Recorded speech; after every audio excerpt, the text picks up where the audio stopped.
Nergica reçoit un appui financier du fédéral pour assurer ses frais de fonctionnement et le développement de sa filière solaire. Ariane Aubert-Bonne a discuté avec son directeur Frédéric Côté. Aujourd'hui, je rencontre Frédéric Côté, qui est directeur chez Nergica. Bonjour à vous. Bonjour. Aujourd'hui, le gouvernement fédéral annonce une aide financière substantielle pour votre organisation. Mais avant d'entrer dans le vif du sujet, parlez-moi un peu de Nergica. Qu'est-ce que fait Nergica? Oui, alors Nergica est un centre de recherche appliquée qui est situé à Gaspé. Donc, nos bureaux sont à Gaspé, mais notre mandat est vraiment pan-canadien, je dirais. Là, on fait des projets partout au Québec, on a des projets dans différentes provinces, dans le Nord. Et notre mission, en fait, c'est d'ouvrir de nouveaux horizons pour les énergies renouvelables. Donc, en clair, ce que ça veut dire, c'est que nous, notre mandat, ou notre pain et notre beurre, là, c'est l'éolien, le solaire, le stockage, l'intégration des énergies renouvelables dans les réseaux électriques. Donc, on est des gens d'électricité d'abord et avant tout, d'énergie renouvelable, et on a des projets vraiment un peu partout. On est à Gaspé, on est je dirais, Nergica, c'est 35 à 40 employés. À ça s'ajoutent de temps à autre des étudiants du cégep, et aussi de différentes universités. Donc, l'annonce d'aujourd'hui, en fait, c'est une contribution. En fait, c'est deux annonces en une, là, si je peux m'exprimer ainsi. Donc, la première partie de l'annonce, c'est un budget que Développement économique Canada nous donne pour le fonctionnement de l'organisme pour qu'on soit en mesure de travailler à la structuration de la filière solaire photovoltaïque au Québec. Donc, ça, je reviendrai un petit peu ce que ça veut dire en clair, mais donc, il y a de l'argent pour le solaire. Un. Deuxième volet, c'est une annonce pour un budget pour l'acquisition d'équipements. Parce qu'en fait, un des éléments qui nous distingue chez Energica, en plus de l'expertise, puis de l'équipe vraiment hors pair, c'est aussi nos équipements. On a un site de recherche à Gaspé, là, dans le secteur de Rivière-au-Renard. Donc, une des infrastructures de recherche en énergie renouvelable les plus, je dirais, les plus costaudes là, au Canada, puis même au niveau international. Là, on parle de 4 mégawatts, même plus, d'équipements éoliens, solaires, micro-réseaux, stockage. Donc, c'est vraiment un peu notre laboratoire grandeur nature. Et comme tout équipement, toute infrastructure de recherche, on doit de temps à autre remplacer des pièces ou ajouter des pièces, parce que ça fait quand même 10 ans que ce site-là est en opération. Donc, on a un 400, je dirais. Donc, si on l'annonce aujourd'hui, c'est à peu près un peu plus qu'un million pour le fonctionnement sur 3 ans, donc et un montant d'à peu près 430 000 pour l'achat d'équipement. Quand on parle de structuration solaire, donc je ne sais pas si vous me permettez d'aller avec ça tout de suite. Donc le solaire, en fait, oui, c'est ça. Donc qu'est-ce que ça veut dire? C'est qu'on on engage du monde en fait pour travailler. Donc c'est ce qui est bon du financement qu'on obtient de Développement économique Canada, c'est que nous on peut s'en servir pour faire un effet multiplicateur, c'est-à-dire ça nous donne les moyens de monter des projets, d'avoir du personnel et des équipements pour travailler avec les collectivités, travailler avec les entreprises, à faire des projets d'innovation ou à faire des accompagnements de milieux pour développer des projets d'énergie renouvelable. Donc ça, c'est une excellente nouvelle et ça confirme des emplois ici en Gaspésie. Donc, quand on regarde ces montants-là, j'ai ici le communiqué de presse avec moi, on parle de 1 478 839 dollars. Vous me dites, bon, il y a environ 1 million là, pour le fonctionnement et environ 428 000 pour les équipements. Ça, est-ce que c'est sous forme de prêt, sous forme de subvention? Ça va être décliné sur combien de temps? Comment c'est réparti? Donc, dans les deux cas, ce sont ce qu'on appelle dans le jargon des contributions non remboursables. Donc, en clair, ce que ça veut dire, c'est que c'est une subvention. Donc, vraiment, les sous sont donnés pour qu'on travaille, on agisse conformément à ce qui est entendu. Puis avec ça, ben ça clôt l'entente, là, je dirais. Donc, c'est une subvention pure et dure. Dans les faits, le montant pour l'achat d'équipement, c'est ce qu'on va déployer en premier. Donc, l'échéance, c'est cette année, en fait. Donc, les équipements doivent être acquis, installés, tout ça cette année. Donc, ça, c'est vraiment le programme pour les achats d'équipements. Quand on parle du million pour le fonctionnement, c'est sur 3 ans.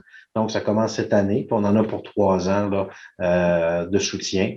Et ça, ben, ça fait suite, dans le fond, à un projet pilote là, qui avait été fait l'année dernière, là, puis suite aux résultats qu'on a eu dans ce cadre de ce projet pilote-là, ben, ça a convaincu Développement économique Canada d'aller de l'avant. Donc, on est super content de ça. C'est une belle marque de confiance, mais c'est de la nouvelle argent. Donc, c'est pas une annonce recyclée. Là. Des fois, les gens se posent la question, là, est-ce que vous êtes en train d'annoncer 3-4 fois le même dollar? Dans ce cas-ci, non, c'est vraiment des nouvelles sommes qui vont vraiment nous aider à structurer la filière solaire, puis à travailler aussi avec les entreprises et les collectivités dans des projets d'énergie renouvelable.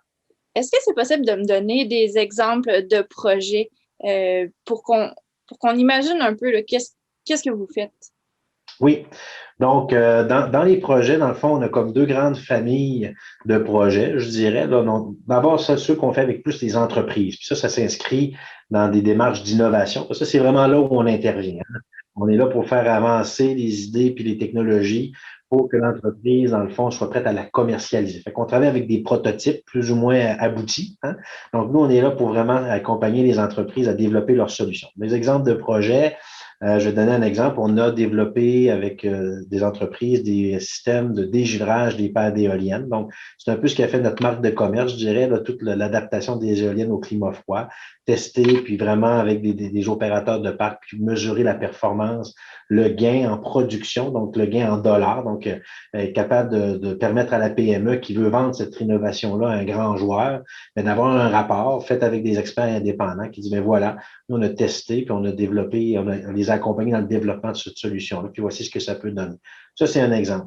Un autre exemple où on a fait de projet, c'est avec une entreprise qui était active dans le domaine de l'aéronautique, qui avait développé des capteurs, qui se posait la question, est-ce que ma technologie, je pourrais faire quelque chose avec ça là, dans le domaine des énergies renouvelables? Puis on a travaillé avec l'entreprise à adapter la technologie, puis à voir quelle sorte d'usage on pourrait faire pour eux dans de nouveaux marchés. Fait que ça, c'est le genre de projet de validation et de développement là, qu'on peut faire avec des entreprises.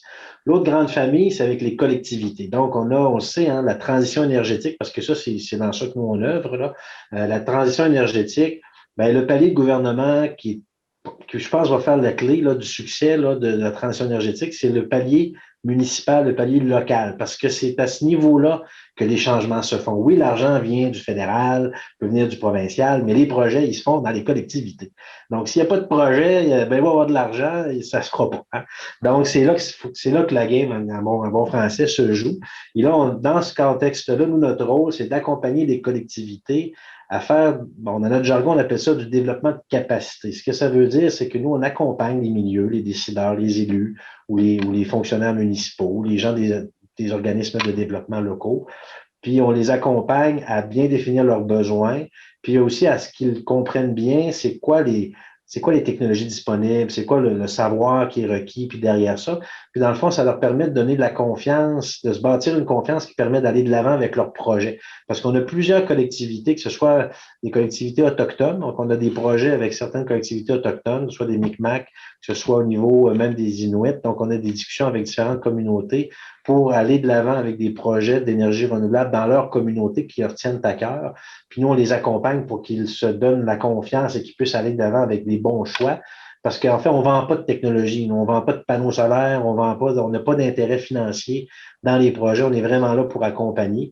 Donc, tout ce qui est développement au niveau municipal, communauté autochtone et allochtone, on est là aussi pour s'assurer que les projets puissent, dans le fond, aller de l'avant. Donc, c'est vraiment, je dirais, les deux grandes familles d'intervention qu'on fait en tant que tel.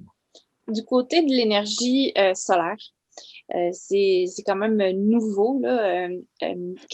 Qu'est-ce que vous faites comme type de projet? Est-ce que c'est ces projets-là, par exemple, dans les Oui. communautés autochtones? Oui, Oui, ben en fait, c'est ça. Dans le fond, au niveau solaire, plus spécifiquement, ce qui se passe actuellement, c'est que le solaire, là, ce qu'on observe, c'est une baisse très importante des coûts de production. Autrement dit, là, l'électron produit par un panneau solaire est 72% moins cher aujourd'hui qu'il y a 5 ans. Et la tendance, elle se poursuit. Donc, c'est dans une ordre de grandeur. Là. Et même si au Québec, on pensait que ce n'était pas intéressant parce que notre électricité, est tellement peu chère au Québec, malgré ça, ça fait du sens d'ajouter du solaire au Québec. Le premier élément, le premier endroit où on va voir des panneaux solaires au Québec, actuellement, on le voit, l'intérêt premier, c'est effectivement dans les réseaux autonomes, donc les endroits qui ne sont pas branchés au réseau d'Hydro-Québec, qui font leur électricité donc avec des génératrices diesel dans la plupart des cas, que ce soit des communautés dans le nord du Québec ou même ici en Gaspésie, il y en a qui ne sont pas branchés, ou des bâtiments ou des collectivités. Donc, ça, c'est vraiment là. On voit quand même aussi un certain appel ou un certain intérêt à des projets solaires connectés. Puis dans le fond, même si au Québec, c'est sûr qu'on a l'hiver, puis bon, la demande est plus l'hiver, tout ça, mais si l'énergie solaire est tellement peu chère que même si la contribution est l'été, ben c'est quand même intéressant de l'avoir parce qu'elle coûte tellement peu cher que dans le fond, c'est juste un ajout. Puis dans ce contexte-là, le solaire au Québec va être quelque chose qui va être complémentaire. Donc, je pense que le futur du renouvelable au Québec va demeurer beaucoup éolien. Il y a certainement peut-être des projets futurs aussi pour l'hydroélectricité, mais là, ça, c'est peut-être plus lointain. Mais le solaire va s'intercaler dans tout ça comme une source d'énergie complémentaire là, qui va venir vraiment de proximité, je dirais, probablement, en tout cas, là, répondre à des besoins plus pointus là, de par sa compétitivité. Puis dans le cadre de projets qu'on fait, ben c'est ça. Actuellement, on accompagne des communautés à intégrer des panneaux solaires dans leur mix énergétique pour déplacer du diesel. On travaille aussi avec des compagnies qui font des technologies de contrôle. Donc, vous savez, les panneaux solaires sont fixés par exemple, sur des supports et il peut avoir certains avantages à ce que ces supports-là soient mobiles. Donc, suivre le déplacement du soleil pour s'assurer que, dans le fond, le rayon solaire, le rayonnement solaire frappe toujours avec le meilleur angle possible. Bon, c'est des technologies qu'on a testées chez nous, là, qui sont sur lesquelles on a travaillé en tant que tel, là, pour voir disons, l'analyse coût-bénéfice, puis de s'assurer que ces équipements-là fonctionnent bien. Vous avez parlé également de stockage d'énergie. J'imagine que c'est complémentaire avec le solaire. Ben, avec le solaire et avec l'éolien aussi, parce qu'en fait, bon, C'est au vrai, ils Québec, ne vendent pas toujours. oui, ben, ils vendent pas toujours, c'est ça. Fait que dans le fond, le stockage, bon, premièrement, au Québec, on est béni, hein, de tout point de vue. On a des rivières, on a du soleil, on a du vent, on a tout ça.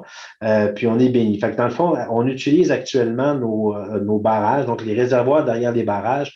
En fait, on s'en sert un peu comme des batteries, hein, parce qu'on laisse l'eau s'accumuler, puis on peut consommer d'autres, donc l'éolien, bon, puis on s'en sert comme des batteries.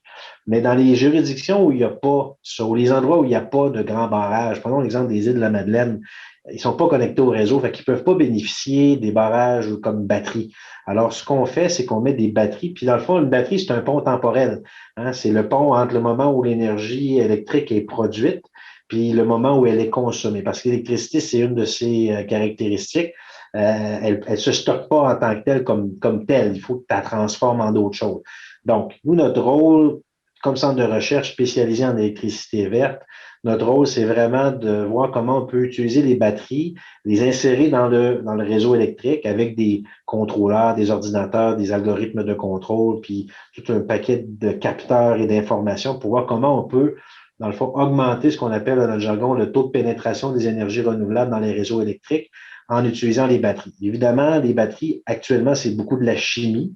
Donc, la science derrière la batterie, actuellement, c'est beaucoup la chimie. On n'est pas une boîte de chimie, on est vraiment une boîte d'électrons. Alors, nous, notre rôle, c'est vraiment voir comment on peut maximiser l'usage de ces batteries-là pour qu'on puisse rentrer, dans le fond, plus de renouvelables dans les réseaux. Donc, dans l'optique où on essaie de diminuer l'utilisation des énergies fossiles, ben, en fait, avec toute la transition énergétique, on peut dire que votre centre de recherche est vraiment bien positionné justement pour faire partie du mouvement, là. Bien, clairement, nous, en fait, on a été fondé il y a 20 ans maintenant. Puis je pense qu'il faut saluer la vision des Gaspésiens qui étaient là à l'époque, qui ont dit, ben, on peut miser sur une nouvelle forme d'énergie renouvelable pour relancer la région. Puis on le voit, là, c'était vraiment un coup de maître. Puis nous, notre organisme, à l'époque, s'appelait le Technocentre éolien, est né de ça. Et c'était notre mandat, notre mission première de soutenir ce développement-là. Puis vous avez raison. Puis même si au Québec, on est fiers de notre électricité verte, faut quand même pas oublier que l'électricité, ça représente à peu près seulement 50 de l'énergie qui est consommée au Québec. Alors, oui, on peut dire au Québec que notre électricité est verte, mais on peut pas dire que notre bilan énergétique est vert. Donc, on a vraiment des défis à relever. La transition énergétique, c'est pas juste chez les voisins qu'il faut qu'elle se fasse, il faut qu'elle se fasse chez nous aussi, à travers des initiatives de, par exemple, électrification du transport, où on voit là, qu'il y a vraiment beaucoup de travail à faire. Puis, tous ces éléments-là, oui, on va travailler sur l'efficacité énergétique, c'est très important de le faire, mais on le voit, là, les projections puis les études qui sont produites, même des études qui sont commandées par le gouvernement du Québec nous indiquent que ben, on doit produire plus d'électricité verte, on doit électrifier davantage pour atteindre nos cibles de réduction de gaz à effet de serre. Donc, c'est ça. Si ce type d'énergie-là, il y a quelques années, passait des fois pour pour une lubie là, ou une illumination. Aujourd'hui, c'est plus ça du tout. Donc, Non. on peut dire que vous êtes vraiment présentement dans un momentum, là. Oui, oui, ben c'est ça. Puis je vous dirais, ben, c'est un peu aussi notre rôle, hein. Nous, le choix d'ajouter le solaire à notre portefeuille d'activité, on le fait il y a déjà quelques années parce qu'on voyait la tendance. Puis là, ben, on voit que ça se matérialise. Donc, on n'est pas devin, certainement pas, mais on baigne dans cette industrie-là depuis des années. Donc, on voit les tendances lourdes. Et le Québec, c'est pas une île, hein. Donc, c'est pas, on est sur la même planète que tout le monde. Donc, on suit la vague. Puis, ce qu'il faut aussi garder à l'esprit, c'est l'expertise qu'on a en Gaspésie et au Québec en matière d'énergie renouvelable. Puis ça, c'est vraiment des vecteurs de développement pour nos collectivités, mais c'est aussi des opportunités pour aller sur l'extérieur dans les marchés d'exportation parce que la demande est vraiment là. Donc, la transition énergétique, c'est pas juste au Québec, c'est pas juste au Canada, c'est vraiment un moteur important de la relance post-COVID là, partout sur la planète. Donc oui, on est chanceux et on est heureux de travailler dans cette belle industrie-là. Très bien. Donc, Frédéric Côté, directeur général chez Energica, merci beaucoup. Je vous en prie. 1700 $ en prix. Tous les dimanches, 12h30, jouez à votre super télébingo.